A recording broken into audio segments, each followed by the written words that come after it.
Hello everyone, welcome to my channel. I hope you all are well and doing great. So आज है हमारा day 4 writing practice session का, ठीक है, जिसमें हम डिस्कस करने वाले हैं वो क्वेश्चंस जो मैंने आपको कल दिए थे, ठीक है। वो सारे क्वेश्चंस है इंडियन कॉन्ट्रैक्ट एक्ट के अकॉर्डिंग, और ये हमारा डे नंबर 4 है, बट आंसर राइटिंग का डे नंबर 1 है, ठीक है।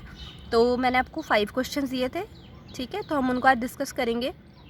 जिसमें सबसे पहला क्वेश्चन है हमारा, Mr Pratham applied for a job as principal of a school. ठीक है, मिस्टर प्रथम ने क्या किया, अप्लाई किया जॉब के लिए as a principal of a school, ठीक है। The school management decided to appoint him. School management ने डिसाइड किया कि वो उसको अपॉइंट करेंगे। उसी बीच क्या हुआ, एक मेंबर आया स्कूल मैनेजमेंट से और उसने प्राइवेटली इन्फॉर्म कर दिया प्रथम को, ठीक है, कि उसको अपॉइंट कर दिया गया है। बट ऑफिशियल कम्युनिकेशन नहीं हुई थी स्कूल के द्वारा प्रथम के साथ कि हम आपको अपॉइंट कर रहे हैं, ठीक है। उसके बाद मैनेजमेंट जो थी स्कूल की, उन्होंने डिसाइड किया कि हम किसी और को अपॉइंट कर लेते हैं, ये वाला है नहीं अच्छा, ठीक है। तो मिस्टर प्रथम ने क्या किया, उनके अगेंस्ट सूट फाइल कर दिया कि उसकी अपॉइंटमेंट को जो है वो कैंसिल कर दिया गया है, ठीक है। अब यहाँ पे हमें बताना है कि क्या मिस्टर प्रथम जो है वो सक्सेसफुल रहेगा, जो उसने सूट फाइल किया अगेंस्ट स्कूल उसके लिए, under the provisions of Indian Contract Act 1872, ठीक है। अब इस क्वेश्चन में कुछ मेन बातें आती हैं। क्या क्या हुआ इस क्वेश्चन में, उसने जॉब के लिए अप्लाई किया, कोई बात नहीं, स्कूल मैनेजमेंट ने अंदर अंदर डिसाइड किया, कोई बात नहीं, बट एक मेंबर ने आके उसको प्राइवेटली इन्फॉर्म किया, ये आपका आ गई पहली चीज़, ठीक है। एक्सेप्टेंस पर पहली चीज़ कि देखो कम्युनिकेशन तो हुई नहीं एक्सेप्टेंस की, ऊपर से ऑफिशियल कम्युनिकेशन भी नहीं हुई है मिस्टर प्रथम और स्कूल के बीच, ठीक है। अभी तक कम्युनिकेशन ही नहीं हुई है, तो फिर क्या वो सूट फाइल कर सकता है अगेंस्ट, मतलब सक्सेसफुल रहेगा उसके लिए, है ना। सूट तो फाइल कर सकता है, वो तो कोई दिक्कत नहीं है, बट क्या सक्सेसफुल रहेगा उसमें, ठीक है। तो सबसे पहले हमारे प्रोविज़न्स को जब हम ब्रेक डाउन करेंगे इस क्वेश्चन से, तो सबसे पहले हमारे पास क्या आएगा, कम्युनिकेशन ऑफ एक्सेप्टेंस, ठीक है।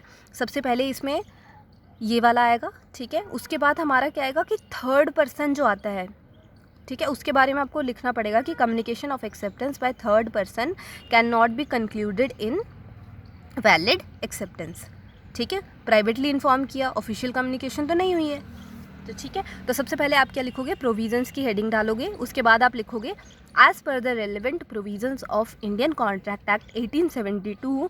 सबसे पहले आपका जाएगा कि acceptance should be communicated to offerer by offeree himself और हिज ऑथराइज्ड एजेंट। क्या ऐसा हुआ है, नहीं हुआ है, इसलिए हमारे प्रोविज़न में सबसे पहले ऑफिशियल कम्युनिकेशन नहीं हुई थी, तो हमने क्या प्रोविज़न में डाल दिया कि एक्सेप्टेंस जो है ऑफरर को जो कम्युनिकेट होगी, ठीक है, वो ऑफरी के द्वारा खुद होनी चाहिए या फिर उसका कोई ऑथराइज्ड एजेंट होगा वो करेगा, ठीक है।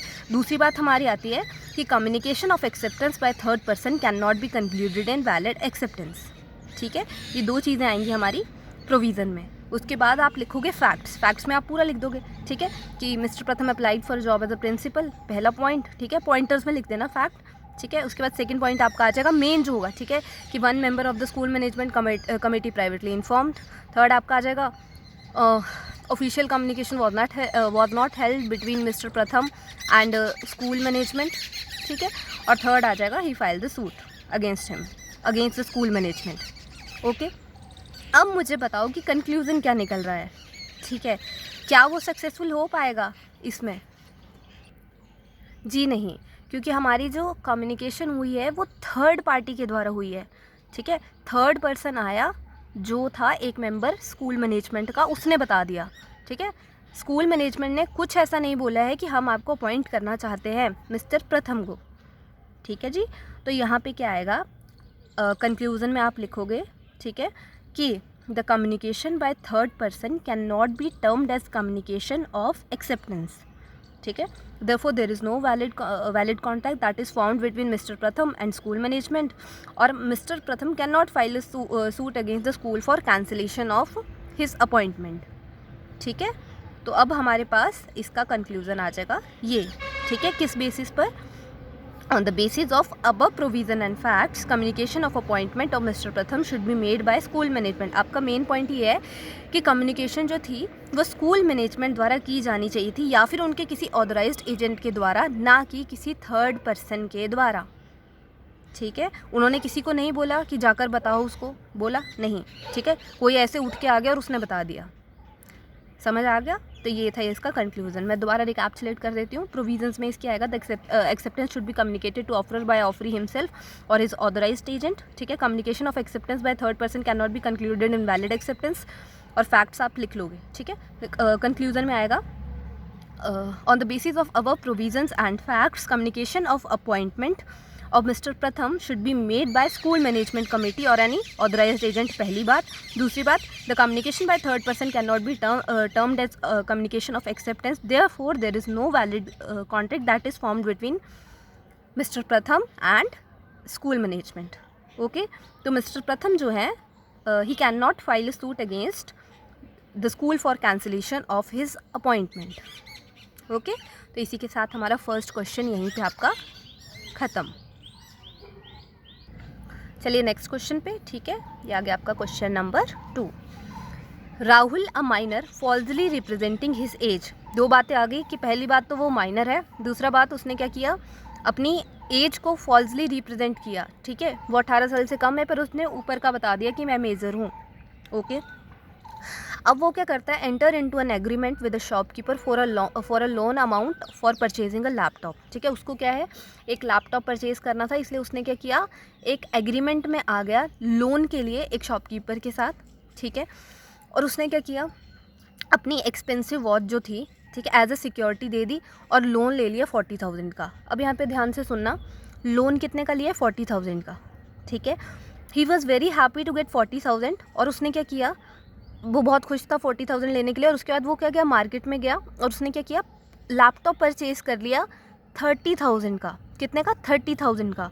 और प्रॉपर लोन अमाउंट था हमारे पास 40 का, ठीक है, ध्यान से। और he happily spend the rest of the amount on his trip, ठीक है।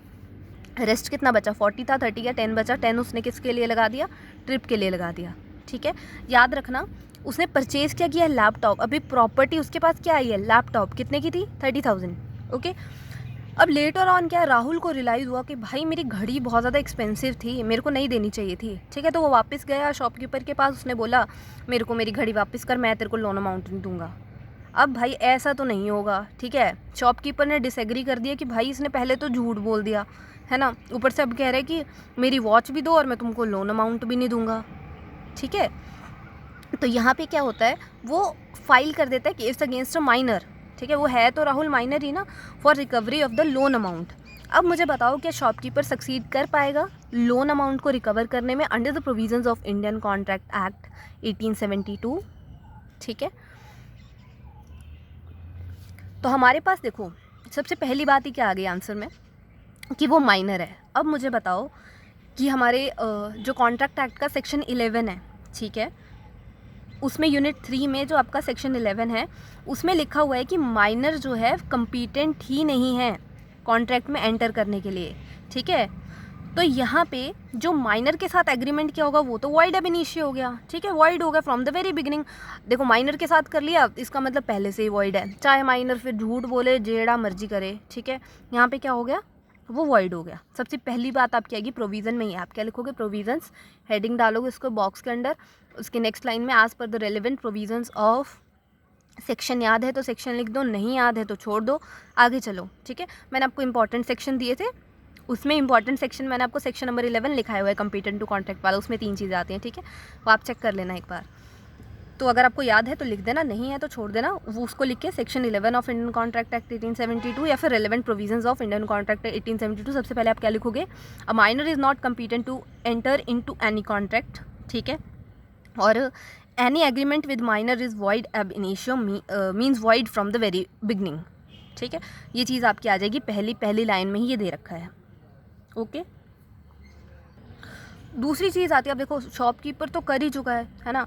तो देखो अगर कोई पर्सन जो है एग्रीमेंट फॉर्म कर लेता है माइनर के साथ, ठीक है, तो सच an agreement is devoid of any legal consequences for a person, क्योंकि माइनर जो है उसको इन्फोर्स लॉ के द्वारा इन्फोर्स नहीं किया जा सकता कि भाई तो अपना पार्ट परफॉर्म कर, ठीक है। तुम नहीं कर सकते माइनर के साथ ऐसा, ठीक है, कि तेरे को जो है अपना part performance of in an agreement में पूरा करना ही पड़ेगा। तो सेकंड आपका क्या आ जाएगा कि when a person forms an agreement with minor, such an agreement is devoid of any legal consequences for the person because minor can not be enforced by law to perform his part of performance in an agreement. ठीक है, दो चीज़ें आ गई हमारे पास कैसे, एक तो Rahul minor था, ठीक है, हमने टैकल कर लिया कि माइनर क्या है, कॉम्पिटेंट ही नहीं होता, पहली चीज़। दूसरी चीज़ आपके प्रोविज़न में ये आ गई, अब तो भाई वो आ ही गया है एग्रीमेंट में शॉपकीपर के साथ माइनर, है ना, तो वो चीज़ हमारी आ गई दूसरी।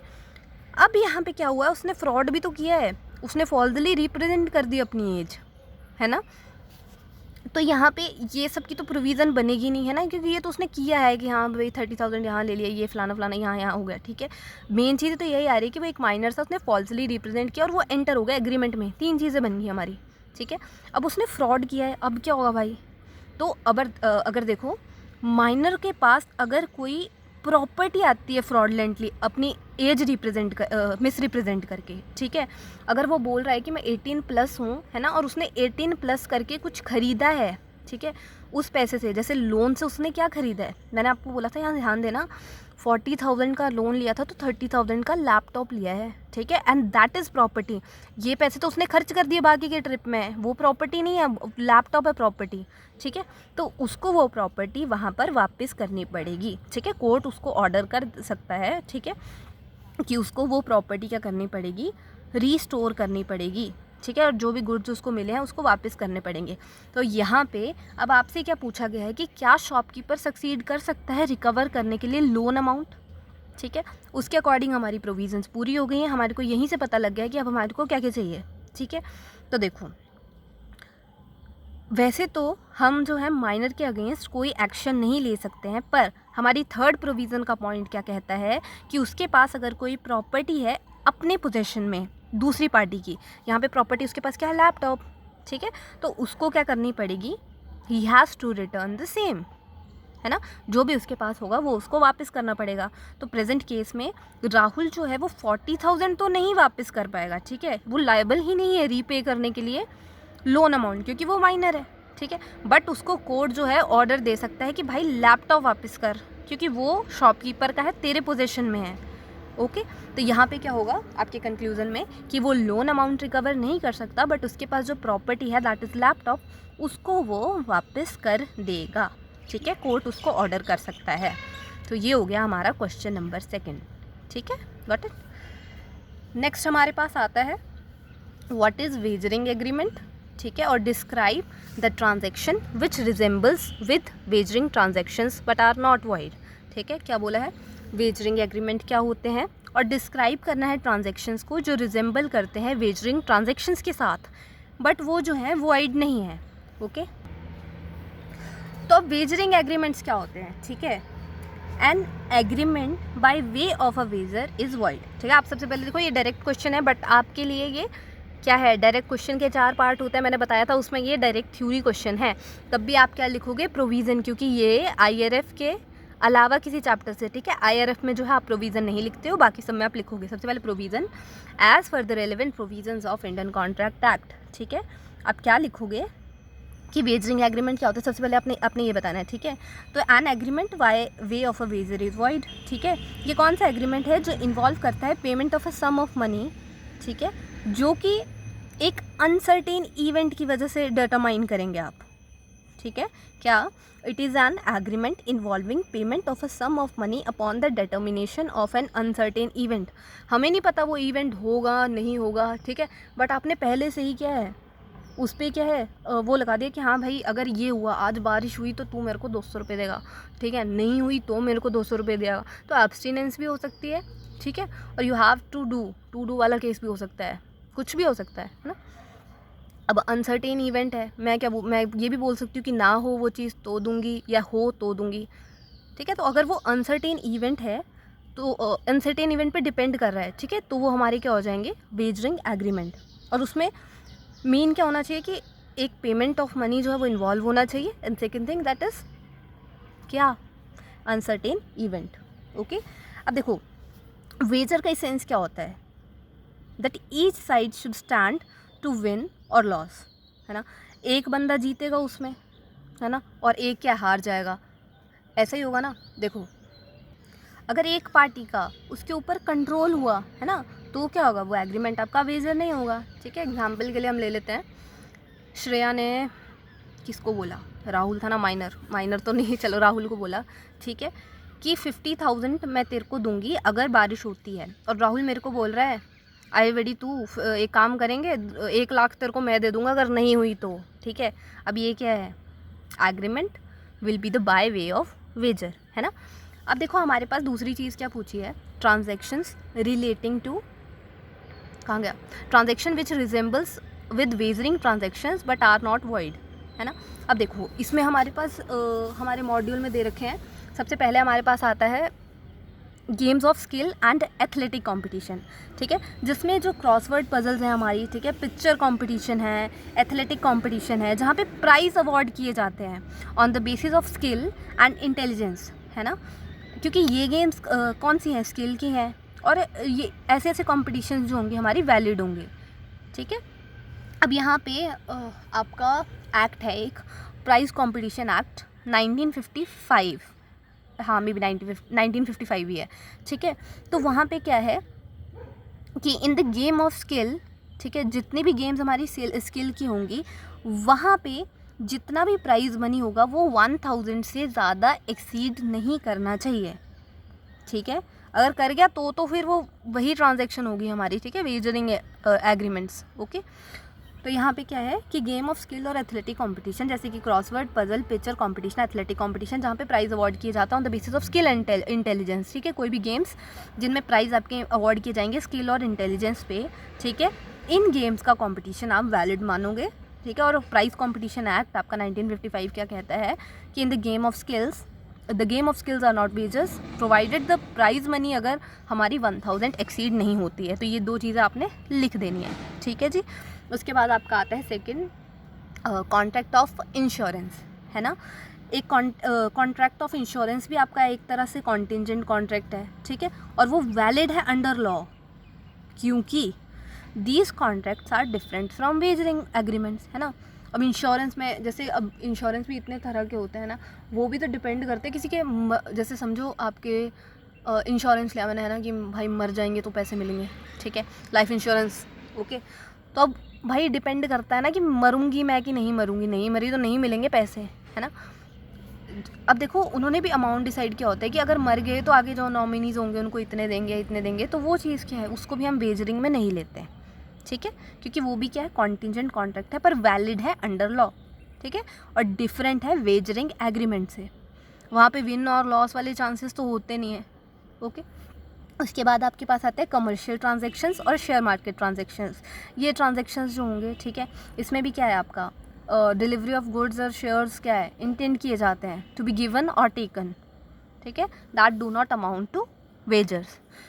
उसके बाद हमारा आता है चिट फंड। चिट फंड क्या होता है, इसमें हमारे जैसे बहुत सारे लोग होंगे, ठीक है, वो क्या डिसाइड करेंगे कि हम एक फिक्स्ड अमाउंट जो है कंट्रीब्यूट करेंगे फॉर अ स्पेसिफाइड पीरियड, है ना, और at the end of the month उसके बाद क्या किया जाएगा कि अगर कोई आदमी जीत जाता है, ठीक है, तो उसको क्या कर लकी ड्रॉ से, है ना, और लकी विनर बन जाता है, तो उस लकी विनर को वो सारा अमाउंट जो हमने इकट्ठा किया होगा 13 पर्सन्स ने, ठीक है, उसको दे दिया जाएगा। तो इसमें क्या आएगा, चिट फंड में क्या होता है कि 13 पर्सन जो है डिसाइड करते हैं सबसे पहले कंट्रीब्यूट करने के लिए, ठीक है, पहली बात। दूसरी बात fixed sum for a specified period. तीसरी बात एंड ऑफ द मंथ में। और उसके बाद जो अमाउंट कंट्रीब्यूट हुआ है वो पे किया जाता है lucky winner of the lucky draw. तो ये हमारी 4 चीज़ें आएंगी वेजरिंग एग्रीमेंट में। वेजिंग एग्रीमेंट में नहीं, ट्रांजैक्शंस में जो रिजेंबल करती है वेजरिंग ट्रांजैक्शन के साथ but are not void. Wagering agreement की डेफिनेशन लिखेंगे आप पहले प्रोविज़न की हेडिंग डाल के, उसके बाद आपने हेडिंग्स में दे देनी है जो रिजेंबल करती है वेजरिंग ट्रांजैक्शंस के साथ, एंड आफ्टर दैट आपने उनको एक्सप्लेन कर देना है, ठीक है। अगर आपको सिर्फ मेंशन करने को बोला हो तो आप सिर्फ मेंशन करेंगे, दैट मीन्स नेम लिखेंगे। डिस्क्राइब करने को बोला हो तो आपको आगे की एक्सप्लेनेशन भी देनी पड़ती है, ये चीज़ ध्यान में रखें, ओके। नेक्स्ट क्वेश्चन आपका आता है explain the meaning of contingent contracts and state the rules relating to such contracts, okay. अब देखो कंटिंजेंट कॉन्ट्रैक्ट्स आपके कौन से होते हैं, देखो कॉन्ट्रैक्ट्स आपके होते हैं, देखो 2 तरह के। अ कॉन्ट्रैक्ट में भी एब्सोल्यूट और कंटिंजेंट, ठीक है। कॉन्ट्रैक्ट एब्सोल्यूट कब होता है, when the promisor undertakes to perform the contract in all events, ठीक है। But contingent contract on the other side क्या है, कि is a contract to do और not to do something if some event collateral to such contract does or does not happen. Okay, देखो absolute क्या है कि हमारा जो प्रॉमिसर है वो undertakes to perform the contracts in all event, but contingent contract क्या है कि हमारा contract is a contract to do, ठीक है, करने या ना करने से किसी एक्ट को, अगर हमारा कोई इवेंट जो है, ठीक है, that is additional to collateral, मतलब होता है एडिशनल टू कॉन्ट्रैक्ट, वो हैपन होता है या नहीं होता है, ठीक है, तो वो हमारा क्या होता है, कॉन्टिजेंट कॉन्ट्रैक्ट होता है। ओके, उसके बाद हमारे पास दूसरी चीज़ क्या आएगी इसमें, it is a contract in which the performance becomes due only upon the happening of some event which may or may not happen. अब हो सकता है मैं बोलूँ बारिश होनी चाहिए या नहीं होनी चाहिए, इस पर डिपेंड कर रहा है कि हमारा कॉन्ट्रैक्ट होगा कि नहीं होगा, ठीक है, तो यहाँ पे ये क्या है, ये कॉन्टिजेंट कॉन्ट्रैक्ट है ना। अब देखो जैसे मैंने क्या बोला, सुनो, मैंने क्या, ए ने बोला बी को कि ये ₹10,000 है, ये तेरे को तब मिलेंगे अगर तू प्रेसिडेंट बन जाएगा इसी वाली एसोसिएशन का, ऐसे नहीं किसी का भी, इसी का, ठीक है, तो ये क्या है, कॉन्टिजेंट कॉन्ट्रैक्ट है। हो सकता है वो किसी और का ही बन गया, भाई बनना है उसने, ठीक है, वो खड़ा है वहाँ पे प्रेसिडेंट के उसके लिए, ठीक है, बट यहाँ पे वो कौन सी वाली एसोसिएशन का बनेगा ये नहीं पता ना, है, समझ लो, जैसे हमारे कॉलेज में होते हैं NSUI, ABVP, ठीक है, CSC है, कि अब किसका बन रहा है हमें क्या पता, अब उसको चाहिए कि CSC का बनना चाहिए, बट वो NSUI का बन गया, वहाँ पे गड़बड़ हो गई, ठीक है, तो वहाँ पे क्या है, कंटिजेंट कॉन्ट्रैक्ट हो गया। अब वो जो चीज़ है, ठीक है, अब उसको कॉन्ट्रैक्ट को आप पूरा नहीं कर सकते हो, ठीक है, क्योंकि जो कंडीशन कोलेट्रल थी, कोलेट्रल मतलब एडिशनल थी, वो तो पूरी नहीं हुई, that was depending on a certain event. Okay, उसके बाद हमारा आता है, उन्होंने क्या पूछा है कि state the rules relating to such contract, but उससे पहले आप जैसे आपने बता दिया कि कॉन्टिजेंट कॉन्ट्रैक्ट क्या होता है, ठीक है, उसके बाद आप इसेंशियल्स भी बता सकते हो। पहली बात क्या है कि आपका कॉन्ट्रैक्ट जो होना चाहिए वो कुछ करने का या ना करने का होना चाहिए, ठीक है, the performance of the contract must depend upon, या तो हैपन होगी वो चीज़ या नहीं होगी उस चीज़ पर, ठीक है, उस इवेंट पर। उसके बाद जो हैपनिंग है, जो इवेंट हैपन होना है, वो अनसर्टेन होना चाहिए। कंटिजेंट कॉन्ट्रैक्ट कब होगा, जब कॉन्ट्रैक्ट आपका कुछ करने का या नहीं करने का होगा, और वो कॉन्ट्रैक्ट भी डिपेंड करेगा किस पे, कि वो इवेंट हैपन हो रहा है या नहीं हो रहा है। उसके बाद वो इवेंट जो है वो हैपन हो रहा है या नहीं हो रहा है, ये भी अनसर्टेन होना चाहिए, आपको नहीं पता होना चाहिए, ठीक है।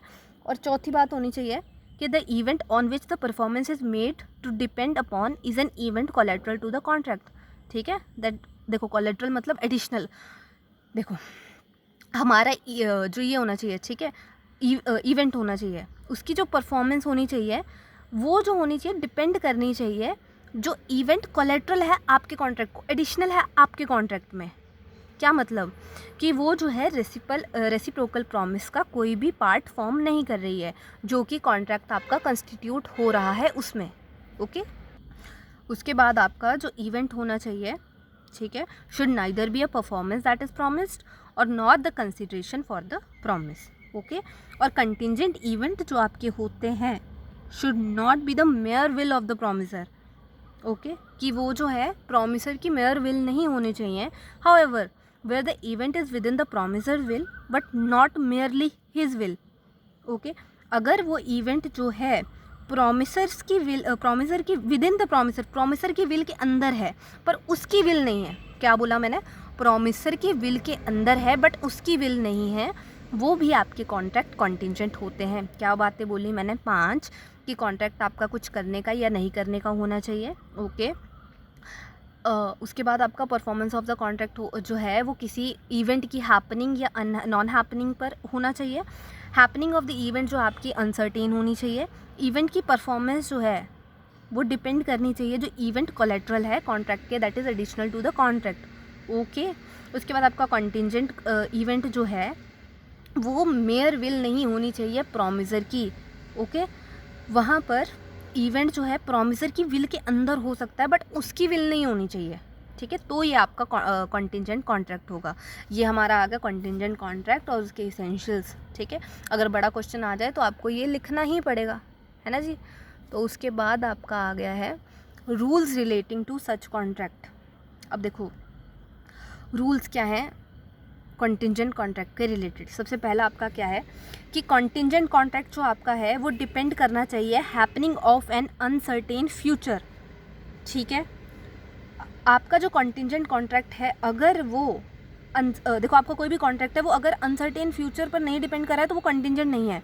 इसलिए कंटिंजेंट कॉन्ट्रैक्ट को जो है डिपेंड होना पड़ेगा happening of an uncertain future. Okay, और अब मेन रूल क्या आता है कि वो तब तक नहीं हो सकता जब तक फ्यूचर में उसको जब तक वो फ्यूचर में हैपन नहीं होता है। ठीक है, कि क्या सबसे पहला रूल आपका क्या आया कि contingent contract dependent up on the happening of an uncertain future can not B enforce until the event has happen, है ना। और if the event becomes impossible, जैसे इवेंट आपका इम्पॉसिबल हो गया, समझो कि जैसे मैंने वो प्रेसिडेंट वाला एग्जाम्पल लिया, ठीक है, वहाँ पे कोई और बन गया तो अब वो इम्पॉसिबल हो गया, तो अब क्या है वो कॉन्ट्रैक्ट आपका वॉइड हो गया। ठीक है, दूसरा है आपका कि where a contingent contract is to be performed if a particular event does not happen, performance can be enforced only when happening of that event becomes impossible. ठीक है, क्या बोला मैंने, अगर आपका कंटिंजेंट कॉन्ट्रैक्ट तो किया गया है कि ये इवेंट ना हैपन हो, सोचो मैंने बोला था कि भाई तू इस एसोसिएशन का प्रेसिडेंट बन जाइयो पर इसका मत बनियो, अगर तू इसका बन गया तब तो वॉइड है। ठीक है, अब वो क्या है भाई, मैंने बोला NSUI का बन जा, वो जाके CSE का बन गया। ठीक है, तो वहाँ पे क्या है वॉइड हो गया, वो कंटिंजेंट कॉन्ट्रैक्ट हमारा वॉइड हो गया। ओके, अब नेक्स्ट आपका आता है थर्ड पॉइंट कि if a contract is contingent upon how a person will act at an unspecified time the event shall be considered to become impossible. ठीक है, मतलब कि अगर आपका कॉन्ट्रैक्ट जो है कंटिंजेंट है इस कंडीशन पे कि एक पर्सन जो है कैसे एक्ट करने वाला है अनस्पेसिफाइड टाइम में, ठीक है, जिसमें इवेंट जो है आपका कंसीडर किया जाएगा टू बिकम इम्पॉसिबल। ओके, जब वो पर्सन वो चीज़ नहीं कर पाएगा।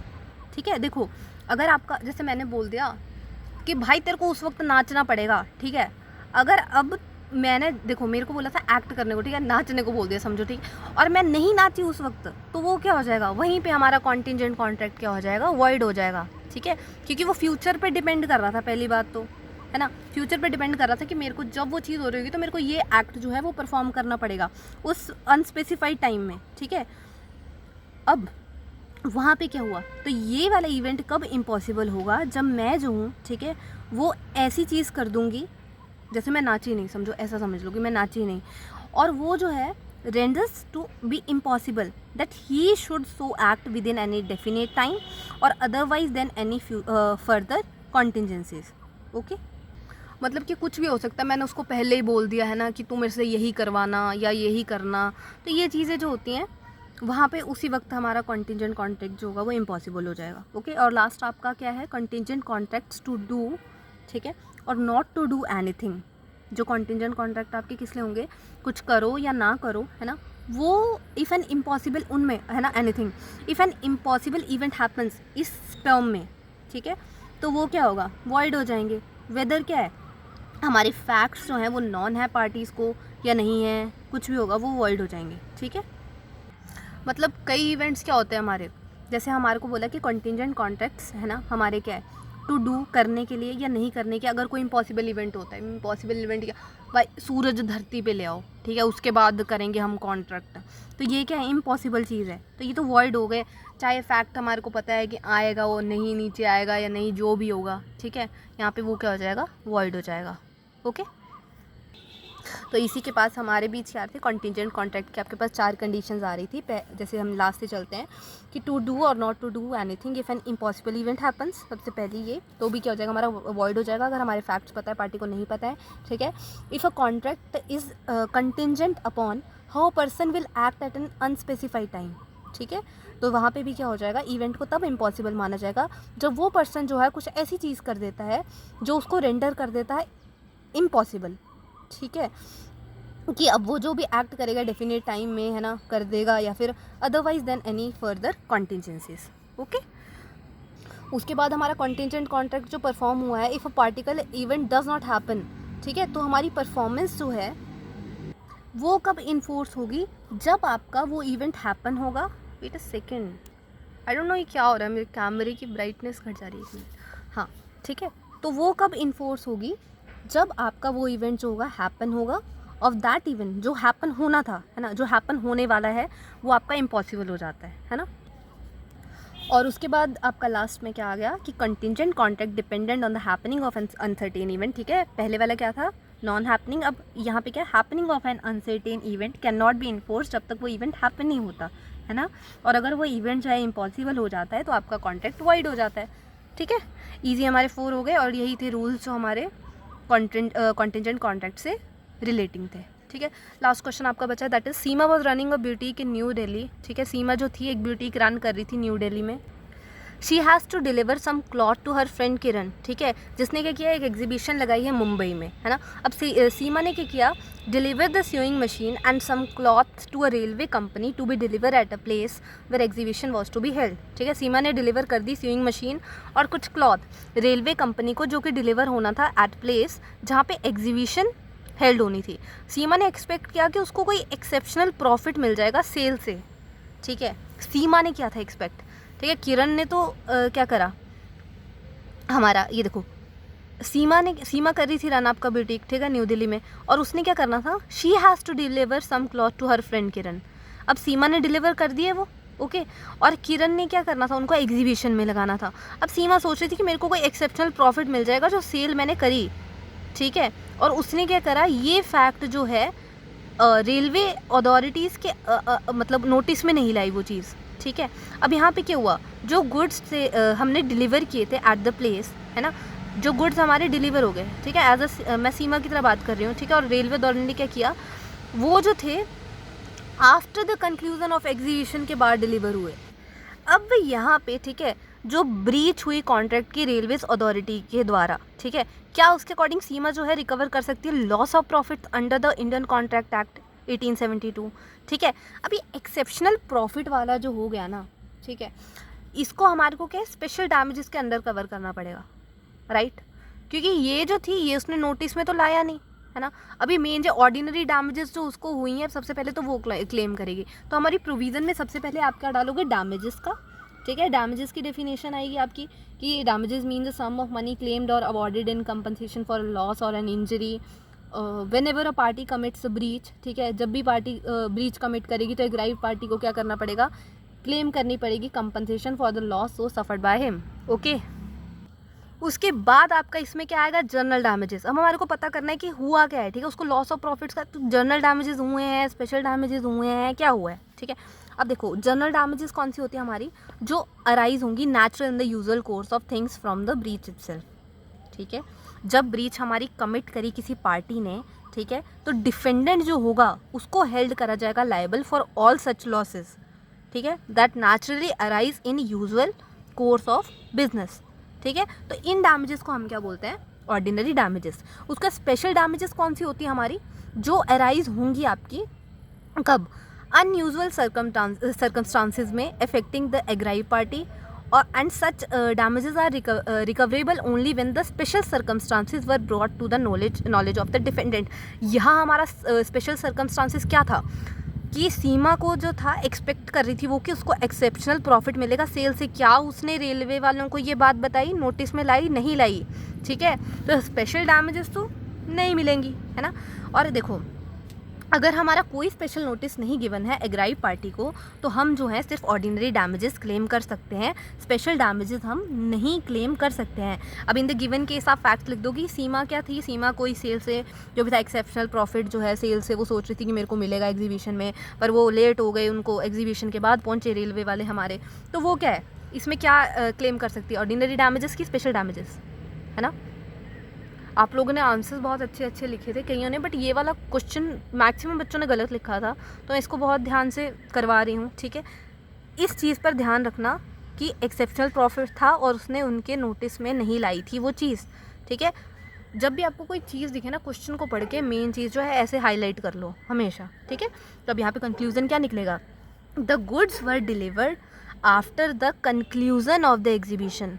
ठीक है जी, अब सीमा जो है रिकवर कर सकती है वो लॉस जो उसने यहाँ पे डिलीवर करने को बोला और नहीं बताया वो तो उसको नहीं मिलेगा, क्योंकि उसने वो स्पेशल सर्कमस्टांस रेलवे वालों के सामने लाया ही नहीं।